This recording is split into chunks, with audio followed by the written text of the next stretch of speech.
2023년 4월 24일 보문중앙교회 매일 성경 묵상을 시작하도록 하겠습니다. 오늘 함께 나눌 말씀은 민수기 17장 1절에서 13절까지의 말씀입니다. 제가 읽겠습니다. 여호와께서 모세에게 말씀하여 이르시되 너는 이스라엘 자손에게 말하여 그들 중에서 각 조상의 가문을 따라 지팡이 하나씩을 취하되 곧 그들의 조상의 가문대로 그 모든 지휘관에게서 지팡이 12를 취하고 그 사람들의 이름을 각각 그 지팡이에 쓰되 레위의 지팡이에는 아론의 이름을 쓰라. 이는 그들의 조상의 가문의 각 수령이 지팡이 하나씩 있어야 할 것임이니라. 그 지팡이를 회막 안에서 내가 너희와 만나는 곳인 증거기 앞에 두라.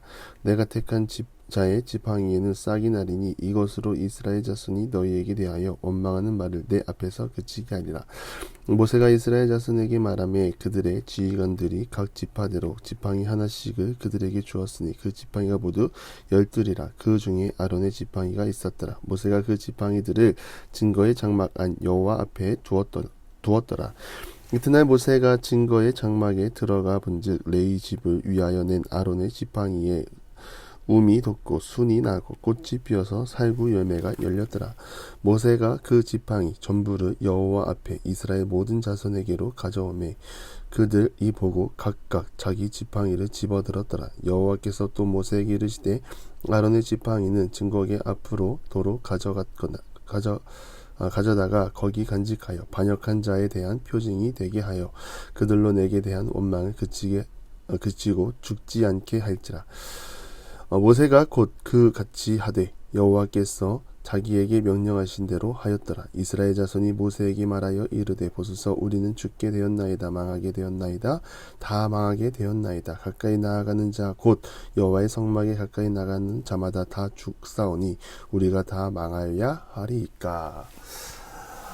역사의 주관자는 하나님이십니다. 역사의 주관자가 하나님이라는 믿음의 고백은 모든 것이 하나님께 있고 하나님을 통하여 부여되는 권위 또한 하나님이 주관하시는 것이기에 자녀된 우리는 순종하며 하나님 앞으로 나아가는 것밖에 없습니다. 순종이 가장 아름다운 열매 아닐까요?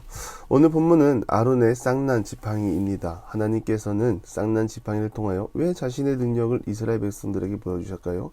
아무 이유 없이 능력을 행하지는 않습니다. 문제의 시작은 16장에 잘 기록되어 있습니다. 고라와 다단과 아비람의 반역인데요. 이들이 지휘관 250명과 함께 모세의 명을 듣지 않고 그의 뜻을 거슬렀다고 말하고 있습니다. 그 내용을 들어보니 가관입니다. 16장 3절에 보면 말합니다. 우리말 성경 번역본인데요. 당신들은 너무 지나치다. 회중은 하나같이 거룩하고 여호와께서 그들과 함께 하신다. 그런데 왜 당신들이 여호와의 총회 위에 스스로를 높이느냐. 이것은 자신들 스스로 높이는 말입니다. 앞전에도 말씀드렸지만 하나님께서 모세를 택하시고 모세를 돕는 사람 아론을 택하셨습니다. 그리고 하나님께서는 이 둘을 택하셔서 자신의 뜻을 이루는 데 명령하시고 이스라엘 백성들에게 전달하게 하셨다는 말입니다. 사실 우리는 이스라엘 백성들의 광야 생활을 좀 냉정하게 봐야 합니다. 모세와 주변 사람들의 대화를 통해 우리는 놓치는 것이 있습니다. 그것은 바로 60만 명이나 되는 엄청난 사람들이라는 것입니다. 사실 무엇을 명령하고 따르고 순종하는 것 이것 자체가 쉽지 않다는 것을 말씀드리는 것입니다. 이스라엘 백성들의 입장에서 생각해 보면 그간 잘해온 것입니다. 가자 하면 가고 진을 치자 하면 치고 잠을 자자 하면 자고 넓은 측면에서 보면 순종은 잘했고 그 가운데 나오는 인간의 악함이 성경에 기록된 것입니다. 제가 이스탄불에서 선교 사역을 할 때 기도 사역을 했다고 말씀드렸던 적이 있습니다. 큰 섬이라는 곳이고 1시간 반 정도를 걸어 올라가면 정상이 있고 돌면서 각 종교를 대표하는 신상 앞에서 기도를 하고 내려온다고 저희는 그리고 내려오는 길에 축복 기도를 해주는 사역을 했습니다. 근데 제가 이 기도를 하는 장소까지 가다가 이 이스라엘 백성들과 같은 불평을 했습니다. 아니 좀 쉬면 좋겠는데 더운 날 물도 안 주고 계속 걸어가는 겁니다. 그때 기도하기 위해 모인 사람이 200명 정도였는데 뒷사람들 생각하지도 않고 계속 전진만 하니 혼자 중얼대기를 이스라엘 백성들이 왜 이해가 되려고 하지라는 그런 생각을 했습니다. 그런 말을 했습니다. 그런 말을 하면서 계속 올라갔습니다. 물론 모세도 쉽지 않았지만 이스라엘 백성들도 쉽지 않았다는 것을 우리는 꼭 아셔야 합니다. 그럼에도 감사한 것은 이스라엘 백성들에게 구름 기둥과 불 기둥으로 인도하시는 하나님이 있기에 감사한 것이었습니다. 그런데 앞장의 16장은 조금 다른 내용입니다. 자신들 스스로 거룩함을 증명하며 자신들 스스로 하나님이 우리와 함께한다고 말합니다. 이 말은 대단한 고백인 것 같으나 하나님의 권위를 뛰어넘는 말입니다. 즉 모세와 아론 왜 너희를 누가 지도자로 세웠느냐라고 말하며 반기를 들고 반역하는 것입니다. 모세와 아론이 스스로 높였습니까? 이들은 하나님께서 높여주시고 영적인 지도자로 세우셨습니다. 반역자들이 착각하는 것입니다. 모세와 아론을 대적한다는 것은 하나님의 권위에 반역한다는 것이고 도전하는 것입니다. 하나님이 세우신 것에는 우리가 할 수 있는 건 순종밖에 없습니다. 하나님은 결국 불순종하는 이스라엘 반역자들을 불로 휩쓸어 버리십니다. 가볍게 여기지 않기를 바랍니다. 사람을 향해 분노를 품는 것은 결국 사망의 길을 가는 것과 다를 것이 없습니다. 분노가 아니라 사랑을 품으시고 하나님의 마음을 품으시기 바랍니다. 반역자들이 보여준 모습은 하나님의 진노를 당하기에 충분했습니다. 그러나 그 진노는 하나님이 백성들, 자녀들을 향하여 계속해서 원하시는 모습이 절대로 아닙니다. 하나님은 두려움에 떨고 있는 이스라엘 백성들에게 아론의 쌍난 지팡이를 통하여 희망을 선포하십니다. 쌍난 지팡이의 의미가 무엇입니까? 지팡이로 기적을 일으킨 것이 언제입니까? 출애굽 시대 하나님이 모세를 부르실 때 멀쩡하던 나무 지팡이가 뱀으로 변하는 능력을 경험했고요. 아론도 마찬가지로 바로 앞에 섰을 때 지팡이가 뱀으로 변하는 능력을 경험했습니다. 이것은 무엇을 뜻합니까? 마른 나무 지팡이이지만 능력을 행하시는 하나님이 모든 것을 주관한다고 말씀하시는 그런 의미를 담고 있습니다.